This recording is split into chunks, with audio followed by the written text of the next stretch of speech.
빛과 힘 나의 노래 환난 중에 도우시는 주 나의 견고한 반석 크신 사랑 크신 뼈와 두려움에서 날 건지네 내 위로자 내 모든 것 주 사랑 안에서 그리라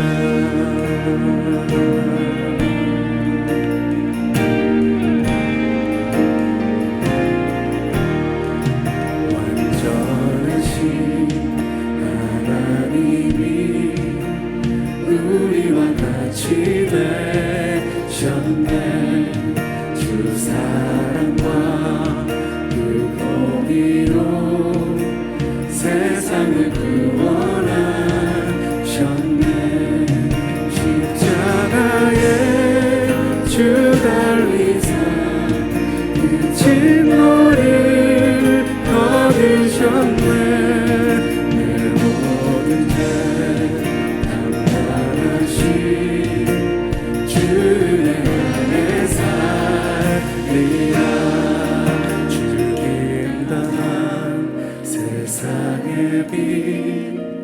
어둠 속에 누이셨네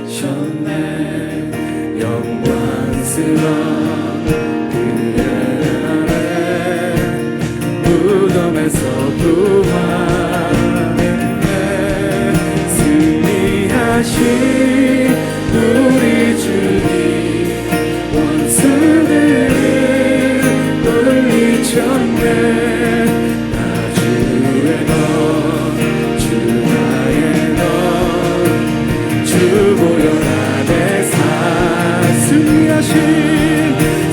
승리하신 우리 주님 원수들을 물리쳤네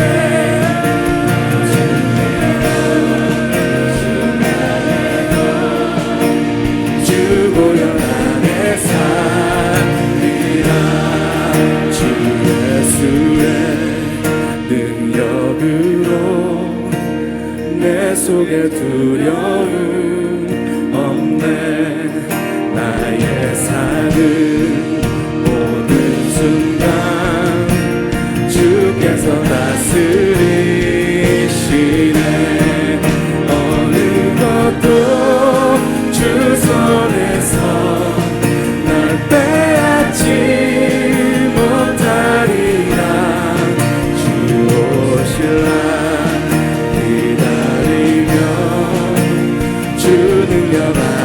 서리라 어느 것도 주 손에서 날 빼앗지 못하리라 주 오실라 기다리며 주 능력 안에 서리라 어느 것도 주 손에서 날 빼앗지 못하리라 주 오실라 기다리며 주 능력 안에 서리라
오늘 말씀은 이런 제목입니다. 이거 모르면 다 모른다. 이거 모르면 다 모른다. 많이 이 썸네일에 많이 낚일 것 같습니다. 어떻습니까? 이거 모르면 다 모른다. 궁금하지 않습니까? 하나도 안 궁금합니까? 궁금하면 500원. 이거 모르면 다 모릅니다. 로마서 12장 2절 말씀입니다. 로마서 12장 2절 말씀.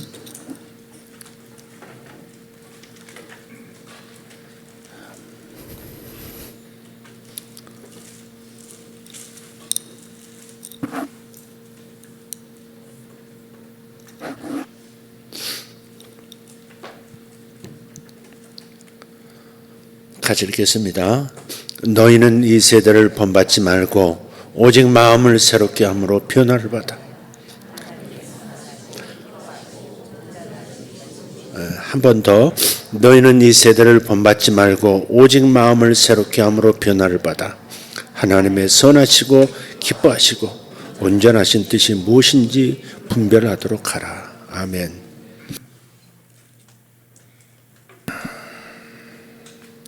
이 말씀은 제가 자주 드리는 말씀이고 인용하는 구절이기도 합니다. 이 구절에서 본받다라고 번역된 단어가 있죠. 이 세대를 본받지 말아라 할 때 그 본받다. 이 본받다라고 된 이 번역된 이 단어의 헬라어는 뭐냐면 틀에 붙는다 그런 뜻입니다. 본뜬다 그러죠. 본뜬다. 본뜬다. 본받다는 틀에 붙다 그런 뜻이에요. 하나님의 자녀로서 우리는 이 세상의 틀에 부어져서는 안 되죠. 세상의 틀이 있어요. 세상이 이렇게 살아야 해. 이것이 진짜야 라고 하는 어떤 세상이 제공하는 틀이 있는데 그 세상의 틀에 부어져서는 안 돼요. 삶은 우리를 가끔 녹여버리거든요. 고난이 나를 녹이기도 하고 좋은 일이 나를 녹이기도 하고 나에게 들어가면서 삶의 변화가 일어나면서 군대 가면서 대학에 들어가면서 직장생활 시작하면서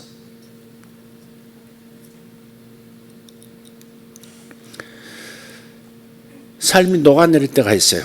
그럴 때 세상이 준비한 틀에 부어져서는 안 된다. 어떤 상황에서도 우리는 세상의 틀에 부어져서 세상의 본을 따라 세상과 꼭똑 닮은 그런 인생이 되어서는 안 된다 하는 겁니다. 우리 그리스도인들 중에서 이런 말을 하는 분들이 있습니다. 목사님, 저는 능력이 없어요. 아무것도 할 줄 몰라요. 그냥 저를 위해서 기도해 주시겠어요? 근데 저도 말하고 싶어요. 그분들에게 없는 특별한 능력은 저에게도 없습니다. 여러분에게 없는 것은 저에게도 없습니다. 하나님께서는 모든 믿는 자들에게 동일한 권세를 주셨어요. 다르지 않는 사랑을 부어주신 것과 같이 동일한 권세를 우리에게 주셨어요. 그리고 예수님과 함께 공동상속자가 되었다라고 하는 자신의 정체성을 깨닫고 나면 그때부터 달라져요. 자신의 권세를 취해서 예수님과 동일하게 받은 그 권세를 취해서 질병은 떠나가라고 명령할 수 있습니다. 어제 김영성 장로님, 저 영암에 계시는 김영성 장로님께서 전화를 주셨어요. 아이고 목사님 잘 있지라우. 요즘 말씀 듣고 제가 믿음이 팍팍 솟아오릅니다. 그래서 지금 믿음이 생겨가지고 인천에 있는 대장암 환자를 기도해 주려고 인천 왔다 갔어라우. 근데 한 가지 분별이 필요해요 목사님. 뭔데요? 그랬더니 그분들이 배에 손을 얹고 대장암이니까 배에 손을 얹고 이 질병을 떠나가라고 선포했는데 그 순간에 배가 막 요동을 하더니 뱃속이 요동을 창자가 막 움직이더니 꼬르륵 소리가 나더라는 거예요. 근데 이게 이분이 밥 먹어서 그런 건가요? 아니면 지금 기도해서 지금 변화가 일어난 건가요? 이렇게 물으시는 겁니다. 중요한 점은 그분은 자신의 정체성을 깨닫게 된 겁니다. 그래서 그 자신에게 주어진 권세를 취해서 다른 사람의 병을 대적하게 된 거예요. 이렇게 믿음의 발걸음을 옮기는 것이 중요합니다. 행동하지 않으면 아무것도 내게 오지 않습니다. 움직이지 않으면 아무것도 결과를 볼 수가 없습니다. 씨를 뿌리지 않으면 거둘 게 아무것도 없는 겁니다. 그래서 그분에게 다시 참고로 권한다면 지난 주일 오후에 말씀드렸던 것처럼 작은 변화가 있다면 일단 그 작은 변화에 감사부터 하라는 겁니다. 뭐 이렇게 암이 막 쏟아져 나온다거나 아니면 벌떡 일어나서 밥을 막 먹기 시작한다거나 하는 이런 큰 변화가 당장 없다 할지라도, 있어야 할 그 변화가 없다 할지라도 아직 나타나지 않은 그것에 집중하지 말고 지금 나타난 작은 변화, 미세한 변화에 집중하라 하는 겁니다. 거기에 감사하라는 겁니다. 그게 참 중요한 거예요. 주님께서도 시각장애인을 위해서 기도하실 때는, 축복하실 때는 단번에 낫지 않으셨거든요. 단번에 낫지 않으니까 또 손을 얹어서 또 치유를 선포하세요. 그래서 나았죠. 완전히 나았죠. 성경은 이렇게 말합니다. 야고보서 4장 7절, 마귀를 대적하라. 그리하면 너희를 피하리라. 질병도 마찬가지입니다. 대적하면 피합니다. 그 팔체질 창시자이신 그 권도원 박사가 이런 말씀을 한 20, 30년 전에 저한테 하시더라고요. 몇 년 좀 정확하지는 않아요. 한 30년, 한 25년이라고 하십시다. 무슨 얘기 하다가 그 암, 그거 꼭 귀신 같습니다. 그러더라고요. 그분이. 귀신 같습니다. 이걸 건드리면 저쪽으로 가 있고요. 저를 건드리면 저쪽으로 또 옮기고요. 참 이상합니다. 귀신 같습니다.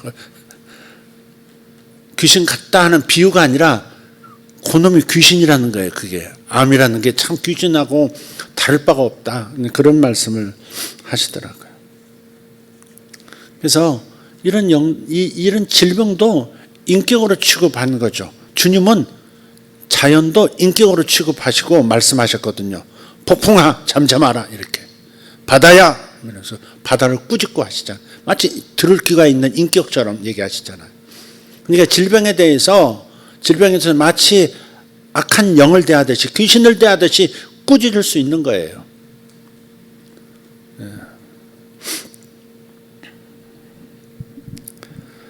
평범한 그리스도인들은 하나님께서 이미 이루신 일을 깨닫지를 못해요.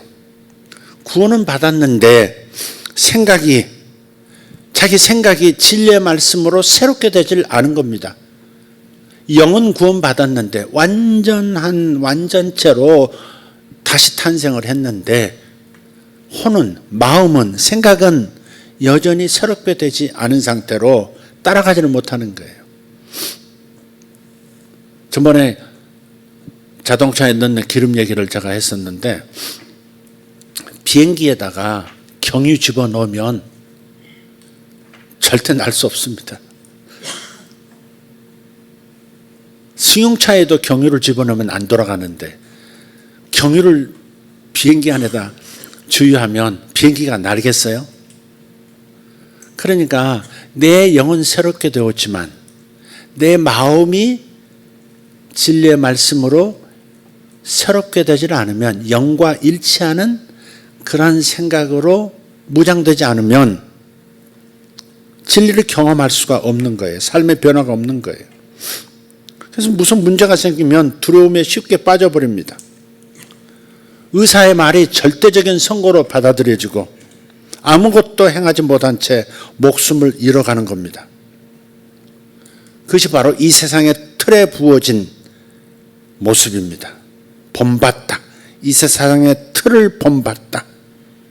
국화빵 본에다가 반죽을 집어넣으면 국화빵이 나오고, 붕어빵 틀에다가 반죽 집어넣으면 붕어빵 나오듯이 이 세상이라고 하는 틀, 이 세상 구조에 자신의 마음을, 생각을 부어버리면 그러면 그 모습대로 살아가게 되는 거예요. 그래서 우리 그리스도인이라면 그리스도인은 마땅히 그리스도의 형상의 틀에 부어져야 할 줄 믿습니다. 그러니까 주님이 하셨다면 공동상속자인 우리도 할 수 있다. 바로 이게 생각이 새롭게 되어진 그리스도인의 마음의 태도인 겁니다. 주님이 너희도, 내가 하는 일을 너희도 할 수 있고 이보다 큰 것도 하리라 이렇게 말씀하셨으면, 그러면 주님이 하셨던 것처럼, 주님이 권세를 받아서 하신 것처럼 공동상속자, 공동으로 권세를 우리에게 부어주셨으니까 그럼 나도 그대로 할 수 있어 라고 믿음을 가지고 나아가야 한다는 겁니다. 그래서 이 세상의 형상을 본받지 않으려면 생각을 새롭게 하는 것에 집중하셔야 합니다. 그래서 마음을 새롭게 함으로 변화를 받아 그랬죠. 마음을 새롭게 함으로 변화를 받아. 그래서 마음은 생각입니다. 킹 제임스 번역에는 생각이라고 아예 번역이 그렇게 되어 있습니다. 마인드가 원래 이제 생각이죠. 생각. 생각이고요. 또 변화를 뜻하는 헬라어는 메타모르파오라고 하는 단어인데 이건 변태의 어원입니다. 변태. 변태라고 하는 것은 이상한 변태들 뭐 할 때 그 변태가 아니고 기어다니는 그 유충들 있잖아요. 유충이 누에 꽃으로 변했다가 얼마 후에 다시 하늘을 나는 나비가 되는 과정, 그게 바로 변태입니다. 전혀 다른 종류로, 같은 생명인데 그게 전혀 다른 존재로 바뀌어져 버리는 것, 그게 바로 변태입니다. 이것은 우리 삶을 묘사하는 단어죠. 징그러운 벌레처럼 땅을 기어다니는 수준으로 살다가 하늘을 나는 예쁜 나비로 변화되기를 원한다면, 즉 변태하고자 한다면 생각을 새롭게 합니다. 영의 문제는 그분이 알아서 다 해놓으셨으니까. 얼마나 완벽하면 하나님이 인간의 영 속에 들어오셔서 한 영이 되어 계시냐고요. 생각해 보세요.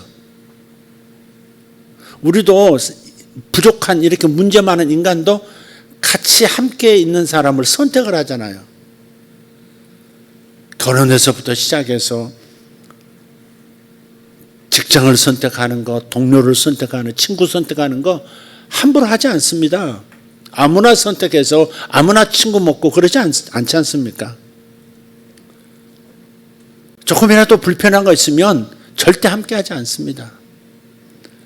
그런데 전능하신 하나님, 완전 거룩하신 그분께서 거듭난 사람의 영 안에 들어오셔서, 영이신 그분이 들어오셔서 사람의 영과, 거듭난 사람의 영과 조물주이신, 창조이신 당신의 영이 하나가 되어서 내 안에 존재하고 계신다는 게 얼마나 놀라운 일이냐 이 말이죠. 그러니까 완벽한 영을 가지고 있는, 예수 그리스도와 똑같은 수준의 의로운 상태로 완벽하게 만들어 놓으셨고 절대 오염되지 않도록 성령으로 인치셨고 진공포장해 버리셨고, 그래 하나님은 언제든지 하나님의 영은 들어와 존재하시는 것이, 사시는 것이죠.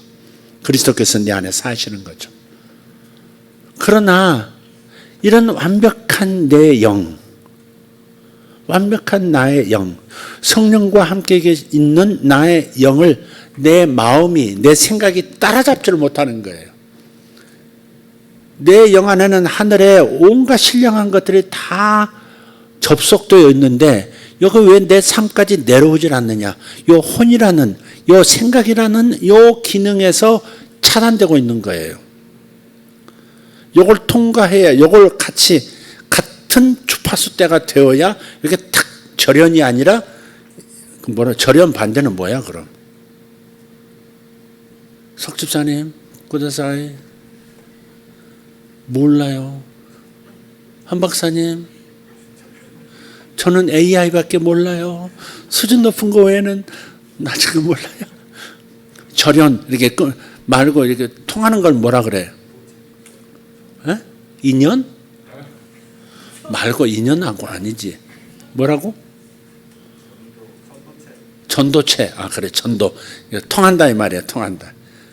요 마음이 영하고 똑같은 생각으로 이렇게 바뀌어져야 영 안에 있는 것이 쏟아져 들어온단 말이에요. 영 안에 있는 축복들이 쏟아져 들어오고 능력들이 막 나타난단 말이에요. 목사님 그 영상 다시 한번 보여주세요. 무슨 이 영상 말고 하자마는 이 영상 말고 펌프 영상 뜨면 알려주세요. 떴어요? 저 오른쪽이 영이고 가운데가 혼이에요. 왼쪽이 몸이고 내 삶이에요. 영에 다 이렇게 와 있어요. 성령님도 와 계시고 하늘의 신령이 다 와 계세요. 마음이 내 혼이 생각이 변하면 새롭게 되어지면 영과 일치하게 되면 이제 내 삶 속으로 흘러들어오기 시작하죠. 병도 낫고 온갖 축복도 흐르기 시작하고 이렇게 되는 거예요. 이 그림이 절묘하지 않아요? 네. 다시 한번 보여줘 봐요. 완전한 구원이 온갖 종류의 필요한 구원들이 다 와 있어요. 예수 믿고 천당 간다라고 하는 하나님 자녀로 거듭나는 그 구원만 와 있는 게 아니고 물질의 구원, 삶의 구원, 관계의 구원 모든 것이 와 있어요. 근데 진리의 말씀을 통해서 내 생각이 새로워지면 그러면 흐르기 시작하는 거예요. 이해가 되시죠? 네, 바로 그거예요. 많은 교회가 이 부분을 놓치고 있어요. 그래서 대부분 사람들이 이렇게 기도를 합니다. 하나님 저의 인생을 바꿔주세요. 저의 재정도 좀 풀어주시고요. 부부관계도 좀 해결해 주세요. 도저히 저는 바꿀 수 없어요. 뭐 이런 거 있잖아요. 하나님께는 불가능한 것이 없다고 그렇게 알고 있기 때문에 자신의 삶을 한순간에 전부 다 바꿔달라고 그렇게 기도를 하고 있는 겁니다. 다른 삶을 좀 살고 싶다고. 그런데 이걸 아셔야죠. 모든 일이 기도만으로 일어나는 것이 아니라는 것. 기도 만능이 되어서는 안 돼요. 기도는 만능이다 뭐 이런 것은 그런 말도 있는데 그렇지 않습니다.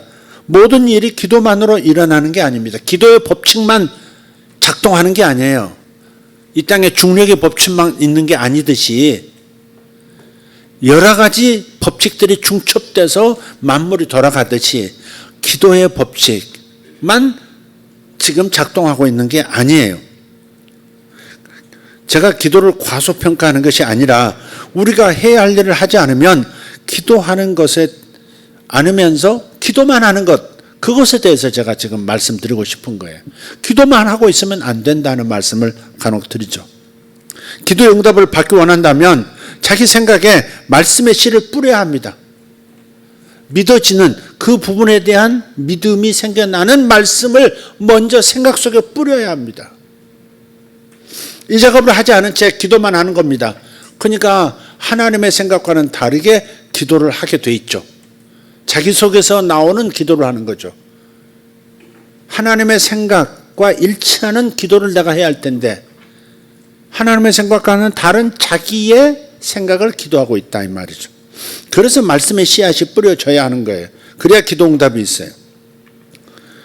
성경은 우리가 썩지 아니할 씨, 즉 하나님의 말씀으로 거듭났다라고 분명히 말합니다.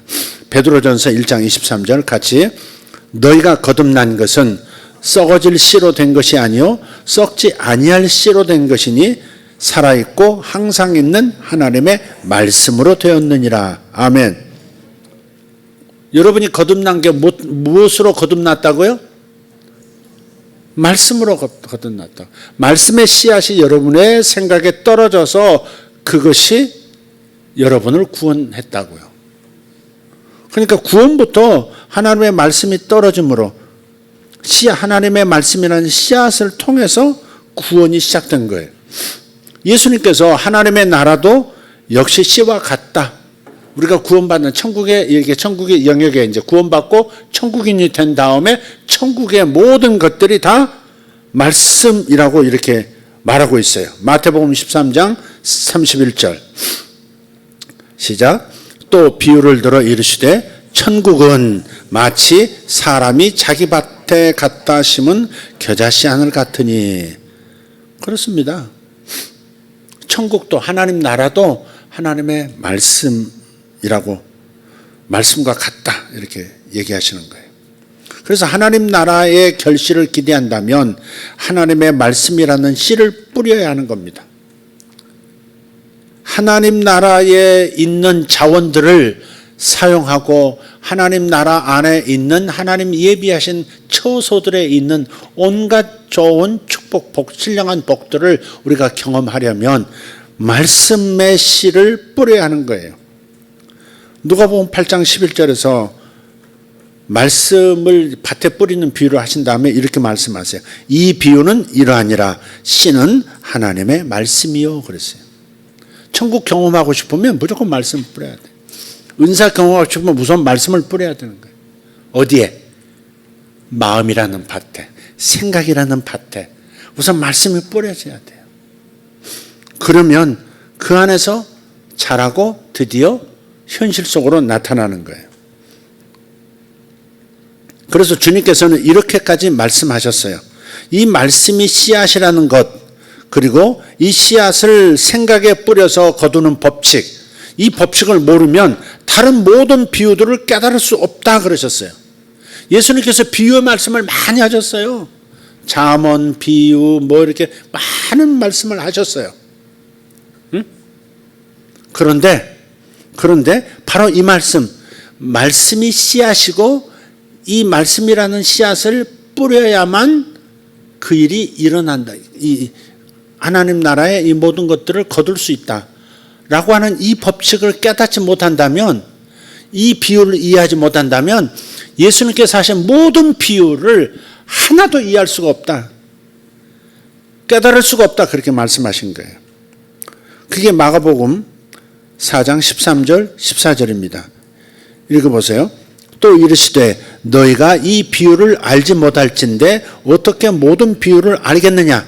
뿌리는 자는 말씀을 뿌리는 것이라. 말씀을 뿌려야만 반드시 변화가 온다. 이거에 대해서 모른다면 예수님의 모든 비유의 말씀들을 어떻게 알 수 있겠느냐 이거야. 모른다. 이거 모르면 다 모른다. 그래서 제가 여기서 이렇게 제목을 단 거예요. 이거 모르면 다 모른다. 씨앗이 뿌려지고 나서야 그 다음에 하늘나라가 경험되어진다. 이걸 모른다면 다른 모든 것들을 이해할 수 없다. 제가 이런 말씀도 드린 적이 있죠. 청지기 재정의 청지기에 관한 말씀을 할 때 이 불의한 재물로, 그러니까 물질을 불의한 재물이라고도 그러셨어요. 근데 바로 이 작은 일, 그러니까 재정을 관리하는 주님을 위해서 쓰고 이 재물을 하나님께 주시고 이 재물을 어떻게 써야 하는지에 대한 여기에 이 재정에 관한 믿음이 가장 기초적인 믿음인데 이 재정을 제대로 소화 못한다면 다른 어떤 믿음도 갖기가 어렵다고 말씀하셨거든요. 다른 것을 어떻게 맡기겠나. 이 가장 믿음이 적게 들어가는 부분이 돈에 관한 부분인데 돈에 관한 충성심이 없으면, 돈을 가지고 하나님을 충성하지 못한다면 하나님께서 뭘 너에게 맡기시겠느냐 그랬잖아요. 그러니까 다른 말로 하면 돈에 관한 부분이 가장 믿음이 적게 들어가는 부분이다. 믿음이 있어야 행동할 거 아니에요. 근데 가장 믿음이 적게 들어가는 부분이 돈과 관계된 부분이라는 거예요. 돈에 대해서도 그렇게 충성심을 발휘하지 못하는데 어떻게 은사를 맡기겠으며, 어떻게 사역을 맡기겠으며, 어떻게 세상을 변화시키는 귀한 일에 쓰임받을 수 있겠느냐. 그렇게 하시는 말씀이죠. 그런데 주님은 이 말씀, 즉 말씀은 씨앗이다라고 하는 이 비유를 이해 못한다면 다른 것도 다 이해할 수 없는 것이다 라고 말씀하심으로써 이거부터 이해해라, 이거부터 제대로 소화해라, 그렇게 말씀하고 계시는 거예요. 그래서 하나님의 말씀을 보면 이것은 하나님께서 생각하시는 방식을 보여줘요. 하나님의 말씀은 하나님 것은 이렇게 생각하고 계시는구나, 이런 방식으로 생각하시는구나 라는 것을 알 수 있어요. 하나님의 말씀을 보면. 그래서 이 말씀은 우리의 생각을 새롭게 해서 그 결과 주님께서 우리를 위해 이미 값주고 사신 모든 것을 마음껏 받을 수 있도록 그것을 방해하는 장애물들을 다 치워줍니다.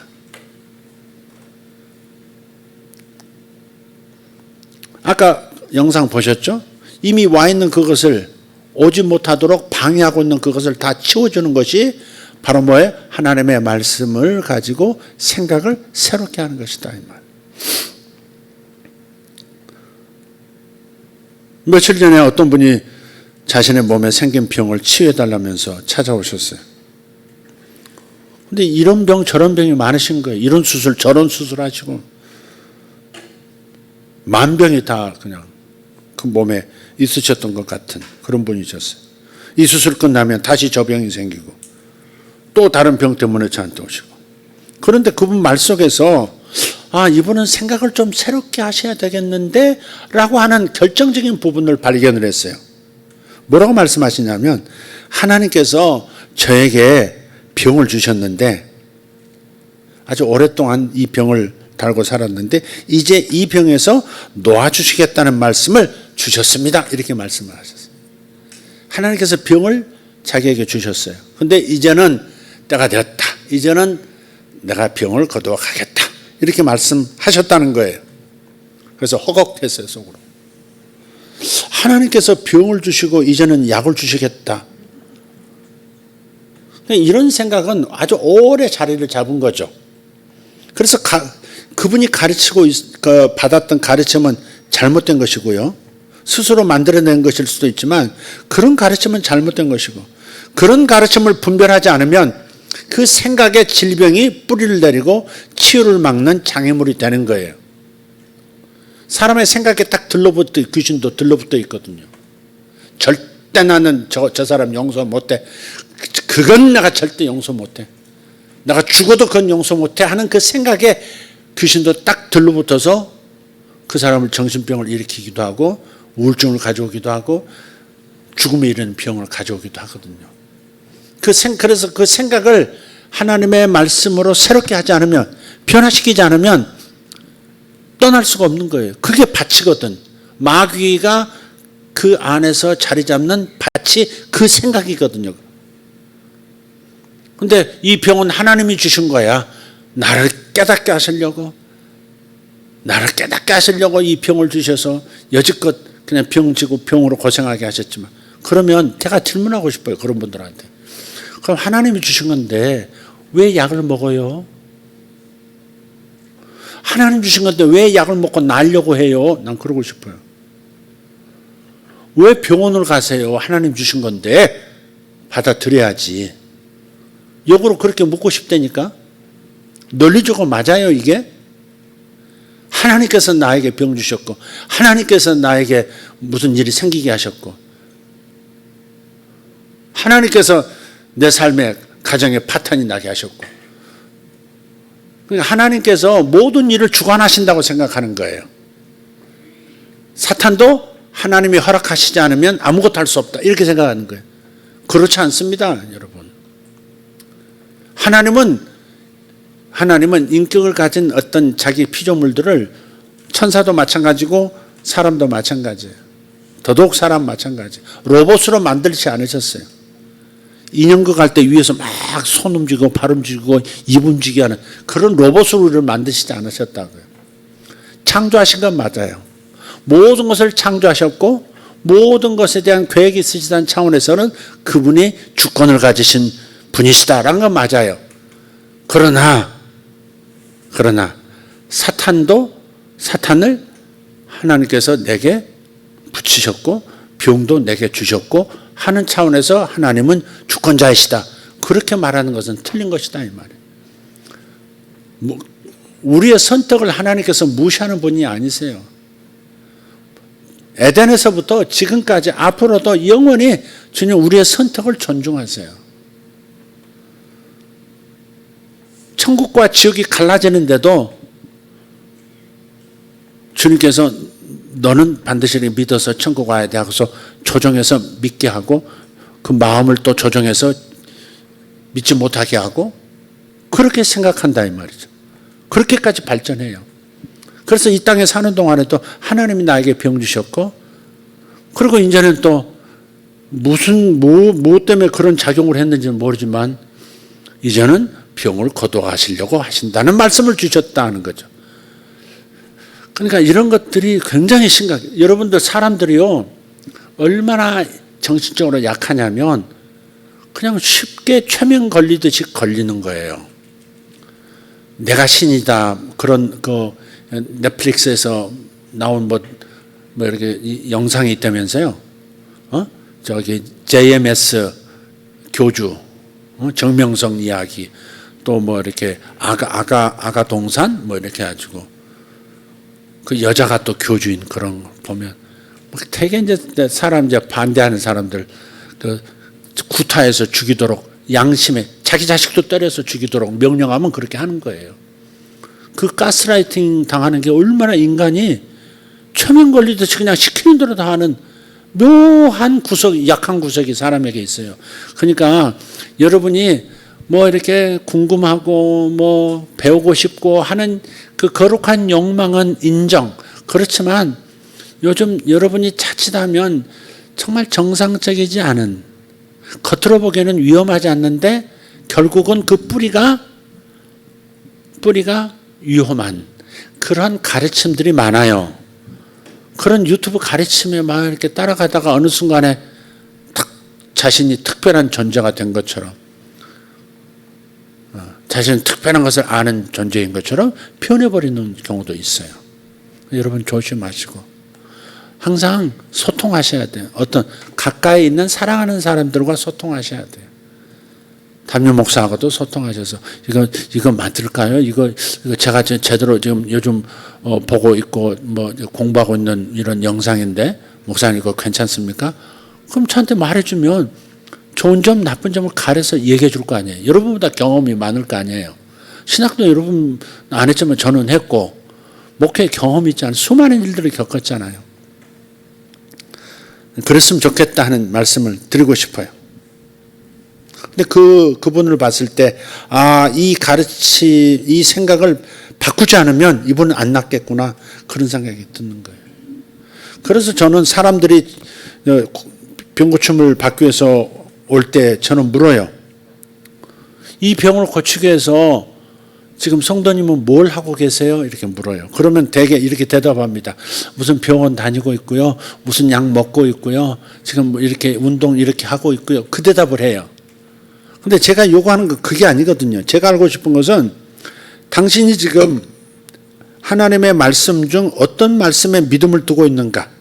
어떤 씨앗을 지금 생각에 뿌렸는가?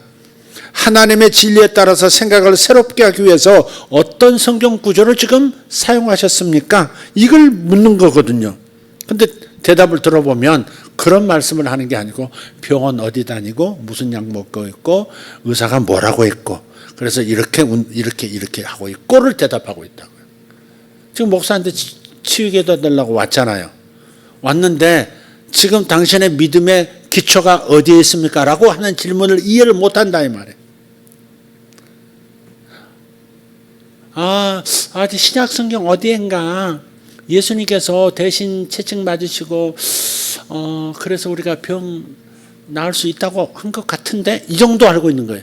지금 자기 병을 고침받아야 되는 심각한 상황인데 자기의 믿음의 뿌리를 어디에다 두고 있는지에 대한 그 말씀도 정확하게 모르고 있다면 그 짧은 말씀도 암송하지 못하고 그 짧은 말씀도 곧바로 어디 무슨 구절이라고 되지 못한다면 그건 아니죠. 그건 아니죠.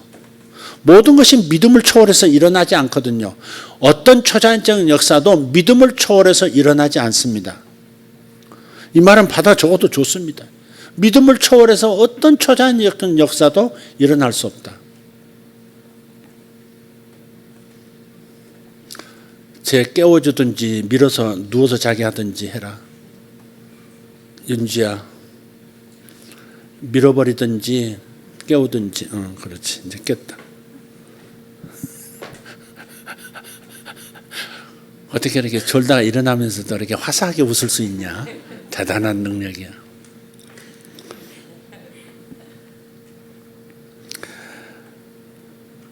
그래서 누군가를 기도해 주려고 하신다면 이렇게 물으셔야 합니다.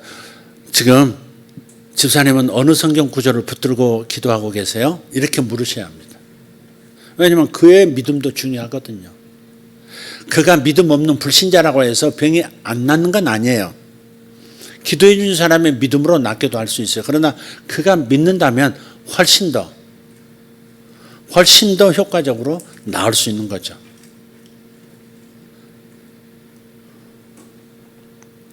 그냥 물으셔야 돼요. 어느 성경 구절을 지금 붙들고 기도하십니까? 이렇게 물으셔야 돼요.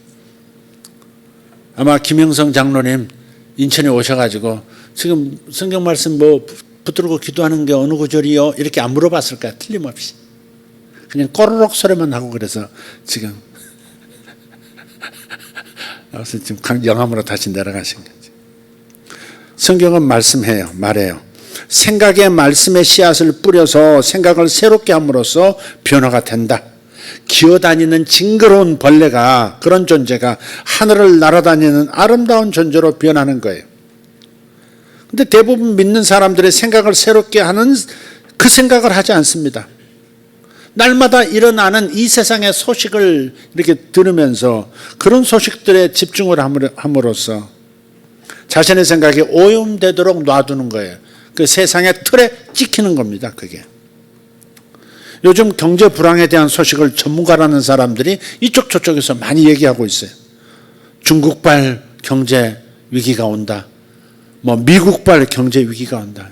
미국 은행들이 무너지고 있다. 그러니까 6월이면 뭐 어떻게 된다. 뭐 그렇게 자신 있게 얘기를 해요. 올 수도 있어요. 이런 썸네일도 있어요. 모두가 가난해지는 때가 온다 지금. 모두가 거지가 되는 때가 온다. 그런 것도 있고요. 가난도 아니야. 모두 거지가 되는 때가 오고 있다. 지금 그러고 있어요. 그러니까 경제 종말론이죠. 그런데 하나님의 말씀은 이렇게 말씀하는 거예요. 시편 46편 1절에서 3절 같이 읽읍시다. 크게 읽읍시다. 하나님은 우리의 피난처시요 힘이시니 환난 중에 만날 큰 도움이시라. 그러므로 땅이 변하든지 산이 흔들려 바닷 가운데 빠지든지 바닷물이 솟아나고 뛰놀든지 그것이 넘침으로 산이 흔들릴지라도 우리는 두려워하지 아니하리로다. 아멘.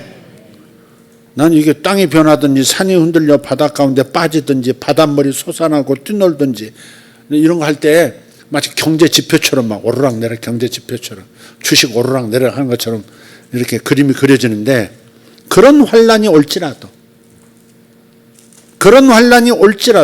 하나님께서 우리의 피난처시고 환난 중에 만날 큰 도움이라고 말씀을 하고 계십니다. 그러니 두려워하지 아니하리로다 이렇게 말씀하잖아요. 그러니까 우리가 어떻게 반응해야 할지를 하나님의 말씀이 가르쳐주고 있습니다. 그런데 재앙이 덮칠 것 같으면 우리 믿는 사람들도 믿지 않는 사람들처럼 두려워하기 시작합니다. 말씀으로 생각을 새롭게 해서 주님의 형상이라는 틀에 자신을 부어넣지 않고 이 세상의 틀에 부어서 찍혔기 때문에 그렇습니다. 그렇기 때문에 말씀을 묵상하면 세상과는 다르게 생각하게 되는 거예요. 말씀을 묵상하면 세상과는 다르게 생각하게 됩니다. 그 결과 세상의 틀에 찍히지 않습니다. 세상과는 다른 시각, 세상과는 다른 태도를 갖습니다. 우리는 믿지 않는 자들과는 아주 달라야 합니다. 기어다니는 벌레 그리고 하늘을 나는 나비의 차이만큼 달라야 합니다. 말씀을 가지고 생각을 새롭게 하면 이러한 수준의 변태가 일어난다니까. 기어다니는 벌레가 하늘을 나는 나비가 되는 변태가 이루어지듯이 우리가 하나님의 말씀으로 내 생각을 새롭게만 하면 다른 삶을 살게 된다니까요. 세상 사람과는 다른 삶을 사는 역사가 일어나는 거예요. 우리가 다르지 않는 이유는 뭐냐? 생각을 새롭게 함으로 자신을 변화시키지 않기 때문에 그렇습니다. 부지런히 말씀을 생각에 부어 새롭게 되시기를 부탁합니다. 생각을 바치라고 생각하십시오. 마음을 바치라고 생각하십시오. 마태복음 13장 31절에 그 말씀 아닙니까? 또 이 비유를 들어 이르시되 천국은 사람이 자기 밭에 갖다 심은 겨자씨 하나를 같으니, 자기 밭에 갖다 심은 겨자씨 하나를 같으니, 주님께서 이런 말씀도 하셨어요.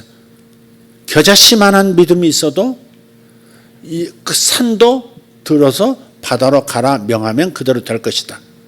산 같은 문제를 할지라도, 여러분 죽을 병에 걸렸다 합시다. 그럼 적어도 이 사람에게 산 같은 문제입니다. 산 같은 압력을 느낄 겁니다. 고통은 고통대로, 두려움은 두려움대로 엄청난 압력을 느낄 거예요. 그러나 주님 말씀하세요. 겨자씨만한 말씀을 하나를 자기 밭 생각에 심어서 그것이 믿음만 되면, 그러면 이 문제의 산도 던져버릴 수 있다고. 할렐루야. 아멘. 그러면 그 진리의 말씀이 삶의 모든 영역에서 자유를 가져다 줄 겁니다. 요한복음 8장 32절, 진리를 알지니 진리가 너희를 자유롭게 하리라. 이게 진리를 알지니 할 때 알지니는 경험할지니, 내 안에서 말씀이 내 생각을 새롭게 한다고 하는 그 경험, 진리를 이 경험할지니 진리가 너희를 자유롭게 하리라. 재정에서도 자유롭게 할 것이고, 질병에서도 자유롭게 할 것이고, 여러 가지 세상의 어려움 속에서도 자유롭게 해 주실 거예요. 그러니까 여러분, 하나님의 말씀이 중요한 거예요. 하나님의 말씀이 중요한 거예요. 체험이 중요한 게 아니라 하나님의 말씀이 중요한 거예요. 체험이 있어도 또 하나님 앞에 순수한 마음으로 하나님 앞에 자신을 이렇게 헌신했어도 그 순수한 마음만으로는 부족해요. 오늘 제가 읽었던 로마서 12장 2절 말씀을 읽었는데 12장 1절에 보면 자기를 산제물로 하나님께 드리라 그래 돼 있어요. 자기를 바치라, 헌신하라 그 말이에요. 우리는 갓난 애 때부터 전부 울면 엄마가 와주고, 울면 아빠가 쫓아와주고, 울면 이모라도 쫓아와주고, 세상이 자기 뜻대로 돌아가는 그런 자아를 형성하고 있거든요. 그런 자아. 세상은 내 중심으로 돌아간다. 어른이라도 내 뜻대로 안 되면 열받고, 내 뜻대로 될 때까지 이렇게 분노도 하고, 막 심지어는 자기 배우자를 움직이기 위해서 아주 차갑게 대하면서 자기 뜻대로 뭔가를 이루려고 하기도 하고 하는 그런 지극히 자기중심적인 자아를 가진 어른들이에요, 지금도. 그래서 자기를 하나님 앞에 드린다가 뭔지를 잘 몰라요. 이성적으로 잘 몰라요. 아무리 이해는 하면서도 그게 안 돼. 그래서 하나님의 말씀을 통해서 생각을 새롭게 하다 보면 성령이 역사하셔서, 하나님 앞에 내가 나를 드려야 되겠다. 주의 제단에 나를 올려놔야 되겠다. 주님께서 원하시는 삶을 살아야 되겠다. 그런 생각이 오는 거예요. 그게 먼저예요, 사실은. 여러분은 태어나기 전부터 하나님의 목적이 있어요. 하나님께서 여러분을 쓰시고자 하는 목적이 있으시다고요. 그 목적을 발견하면 여러분 안에 아직 모르는 여러분의 잠재력과 은사들도 발견하게 돼요. 목사님, 제 은사가 뭘까요? 제 탤런트가 뭘까요? 묻지 마세요. 하나님 앞에 자신을 내려놓고, 네 뜻대로 네 인생 살겠다 내려놓고, 하나님 저를 이끌어가 주세요. 당신의 사랑이 나를 이끄시면 내가 갈 수 없는 그곳까지 나를 이끌어 주실 텐데 주님을 믿습니다. 주님 뜻대로 저를 쓰세요 라고 바쳐야 합니다. 그게 산제물로 자기를 바치는 거예요. 근데 이 산제물로 자기를 하나님 앞에 드린 이 순수한 마음도 그것만으로는 위험할 수도 있어요. 왜? 진리로 생각을 새롭게 한 상태가 아니기 때문에 분별을 제대로 못해요. 그러니까 그런 이단의 그 순수한 사람들이 이단에 가서 교주한테 충성을 바치고, 자기 몸도 바치고, 자기 재산도 다 갖다 바치고, 자식도 갖다 바쳐버리고, 인생 몰빵해버리잖아요. 생각이 새롭게 되지 않으면 그 순수한 하나님 앞에 자신을 드리고자 하는 그 순수함도 한순간에 무너져 버리는 거예요, 그게. 그러니까 1절은 자신을 산제물로 드려서 하나님이 나를 어디로 무엇을 위해서 쓰시려고 어떤 목적을 가지고 있는가. 하나님의 목적, 하나님의 계획, 하나님의 뜻, 하나님의 의도, 이것을 알 수 있어야 한다. 근데 그걸 알려주신 사람, 어떤 사람 알려주시냐? 자신을 바치는 사람에게. 구원받은 걸로 끝나는 게 아니라 그때부터 여정이 시작되잖아요. 구원의 서정이 시작되는 거잖아요. 그러니까 그 다음에 뭐 해야 돼요? 자신을 주님 앞에 산제사로 자아를 내려놓고 드리는 거죠. 그러니까 자식을 기를 때도 전부 애들 중심으로 계속 하는 것은 여러분 나중에 그 아이가 고생을 합니다. 하나님께서는 하나님과 동역하게 하나님께서 쓰시려는 목적을 위해서 그 아이가 자신을 포기하는 것을 빨리 배워야 되는데 포기하는 법을 모르거든요. 그런 아이들은 잘 못 내려놔요. 또 깨닫지도 못하고.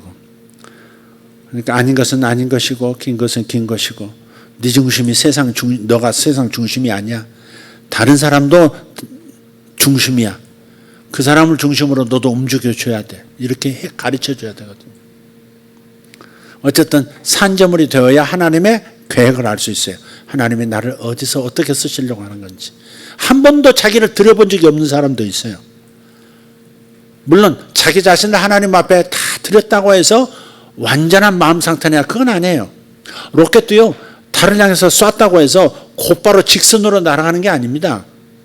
날아가다가 0.1cm, 2cm, 3cm 여러 개 차이가 좀 나는 것 같으면 그래서 지시를 해가지고 그걸 또 이렇게 미세한 차이를 로켓을 다시 점화시켜가지고 방향 또 꺾고 지그재그로 간대요. 지그재그로.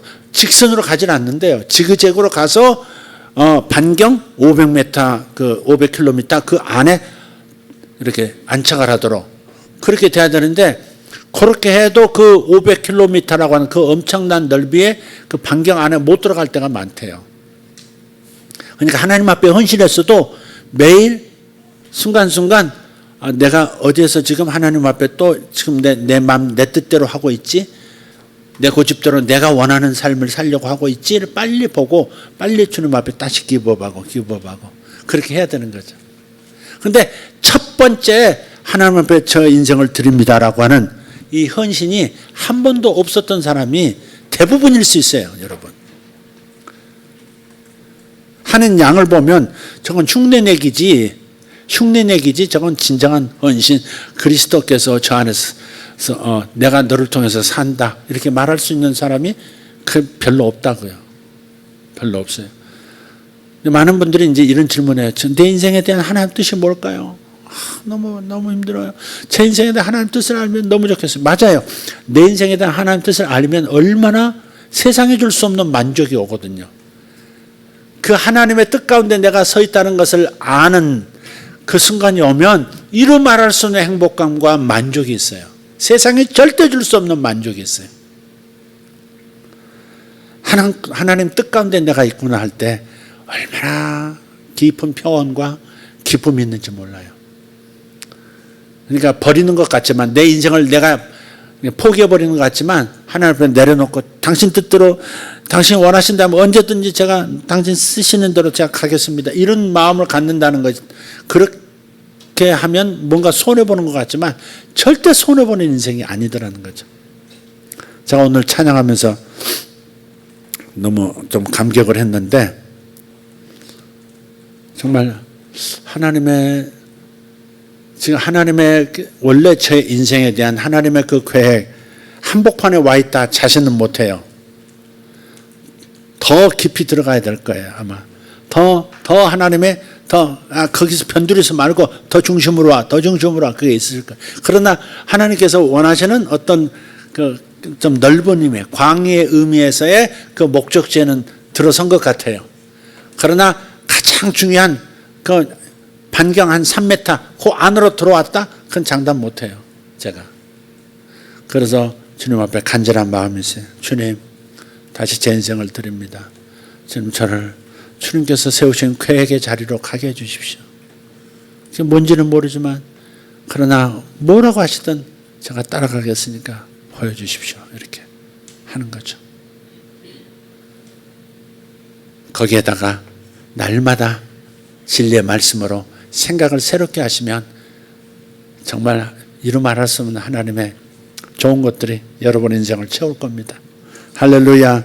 아멘. 네. 기도하겠습니다. 다 같이 일어나겠습니다. 하나님 감사합니다.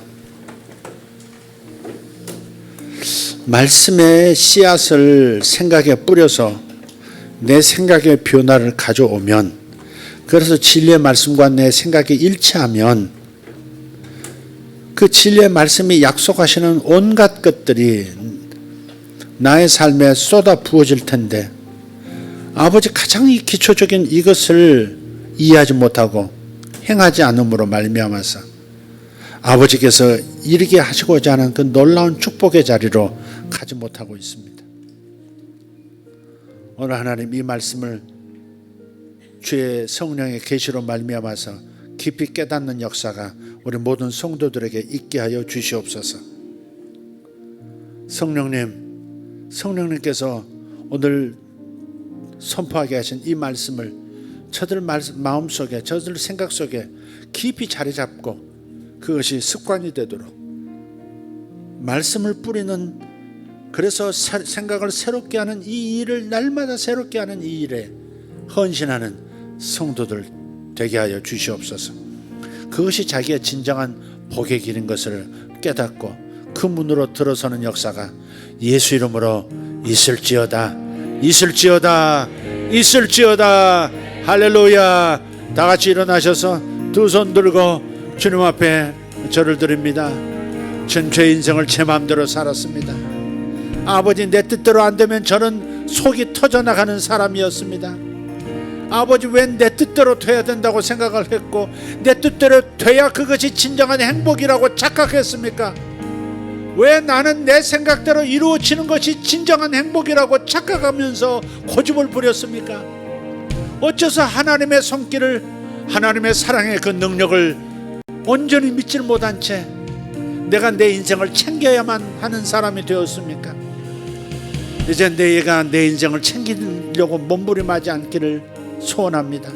주님께서 나를 이끌어가 주시고 주님께서 내 인생을 주님이 계획하신 인생으로 바꾸시기를 원합니다. 주님 앞에 우리를 드립니다. 절을 드립니다. 주님 앞에 절을 드립니다. 가끔 담배 피는 사람이 있어요. 담배 냄새가 예배 전에 굉장히 강력하게 납니다. 사람이 가까이 있어서 난 게 아니라 예배 전에 말씀을 준비하는데 이상하게 머리가 아픈, 담배 냄새로 머리가 아픈 거예요. 그래서 주님께서 오늘 예배 참여하는 사람 중에 담배가 멀어지지 않은 사람이 있다. 담배가 멀어지지 않은 사람이 있다. 그것을 네가 느끼는 것이다. 그렇게 말씀을 주셨어요. 오늘 담배 끊으시기를 바랍니다. 주님께서 당신을 주목하고 계세요. 그냥 단지 담배 끊고 안 끊고의 수준이 아니라 인생 전체를 주님 앞에 드리셔야 합니다. 내 인생은 내가 원하는 대로 살기 원한다. 바로 내가 이 목적을 가지고 있는데, 내가 세운 이 비전이 있는데 이것을 이루어야 한다 라고 생각하시면 안 됩니다. 여러분이 하나님께서 여러분을 향해 세우신 그 목적 가운데로 들어가는 순간부터 여러분은 진정한 행복이 무엇인지, 진정한 기쁨이 무엇이고 진정한 평안이 무엇인지를 알게 됩니다. 하나님께서 여러분을 이끌어 가시도록 하나님께 여러분의 인생을 드리십시오. 하나님께 인생을 드리십시오. 드린다고 말씀부터 하십시오. 뭐가 걸리고 나 요거 양복 못할 것 같은데, 요거 포기 못할 것 같은데 오면, 주님 이게 제 걸림돌입니다. 이게 제 걸림돌입니다. 하여간 이것까지 주님 다 드립니다. 내가 포기 못하는 이것까지 드립니다. 주님 이끌어가 주실 줄 믿습니다.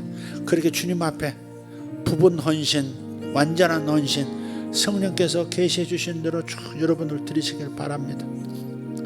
그때부터 하나님의 계시가 시작이 되고 하나님께서 당신에게 하나님이 세우신 목적을 보여주실 겁니다. 헌신한 자에게 보여주십니다. 하나님 내 인생을 쓰십시오라고 드리는 자에게 하나님은 당신의 목적을 보이십니다. 그냥 먼저 드리셔야 합니다. 무작정 자기는 포기하지 않으면서 목적을 알려달라고, 내 인생에 대한 계획을 알려달라고 그렇게 조르지 말고 먼저 자신을 드리십시오. 자신을 드리시면 주님께서 알려주실 겁니다. 신비하게도 나타납니다.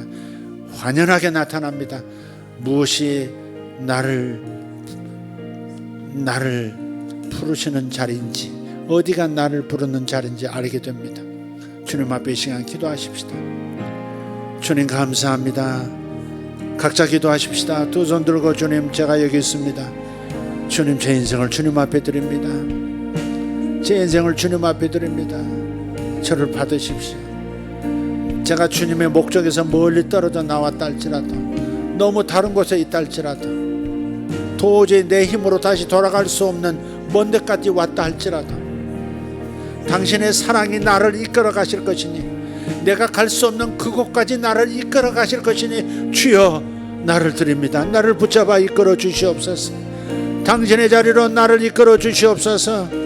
당신이 원하시는 삶을 내가 살 수 있도록 이끌어 주시옵소서. 인도하여 주시옵소서. 주여 나를 인도하여 주시옵소서. 나를 사로잡아 인도하여 주십시오. 주님 뜻대로 살겠습니다.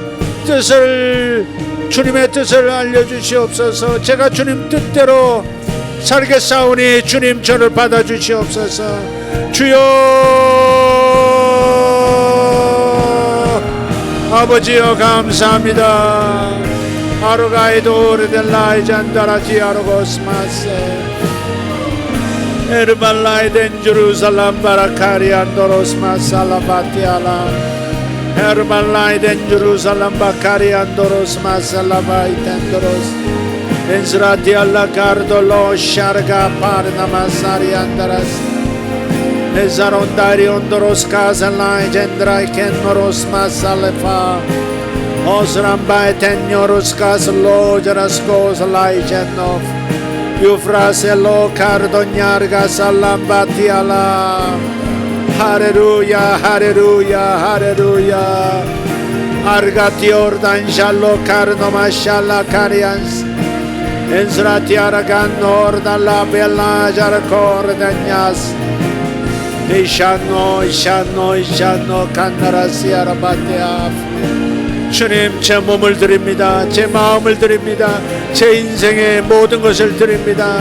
주님, 주여 감사합니다. 오레데 벨로이셴도로 카마라디아라단스 오레베 베다셰 데리호볼로 다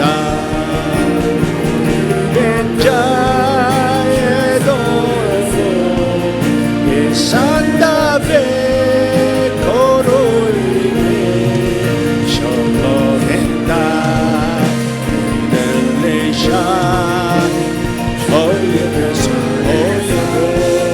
Loba Loba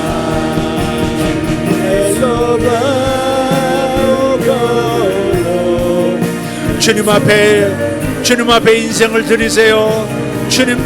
주님이 원하시면 무엇이든 따라가겠습니다.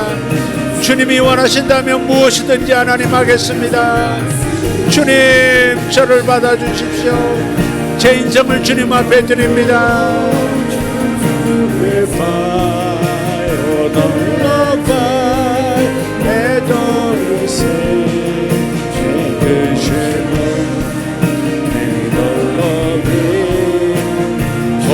me tormento lleva de la valle dormido sale valle doce sandoka dai Señor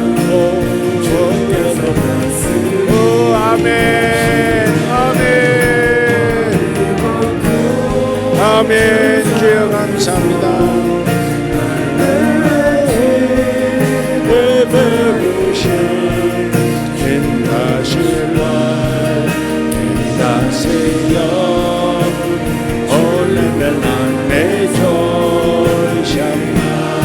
아멘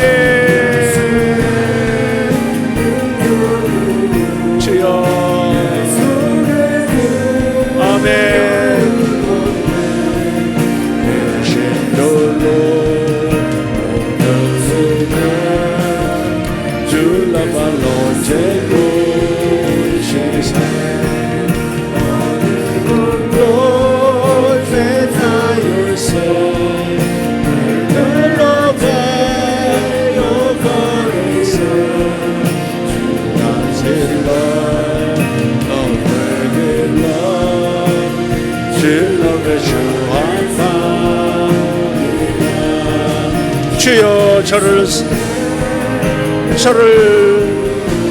이끌어 주시옵소서. 주님, 제 인생을 주님 앞에 드립니다.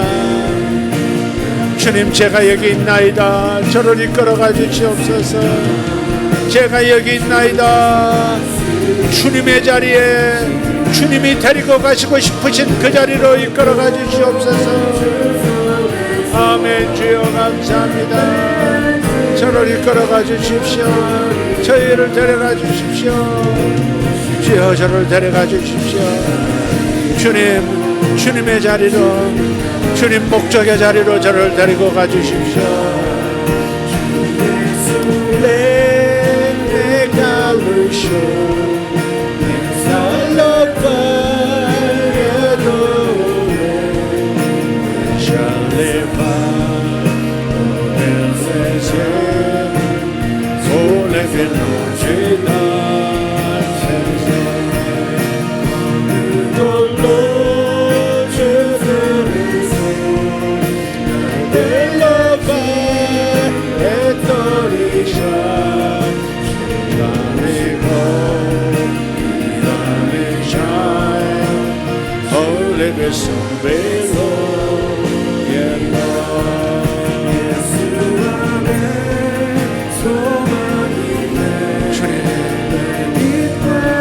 다시 한번 주여 부릅시다.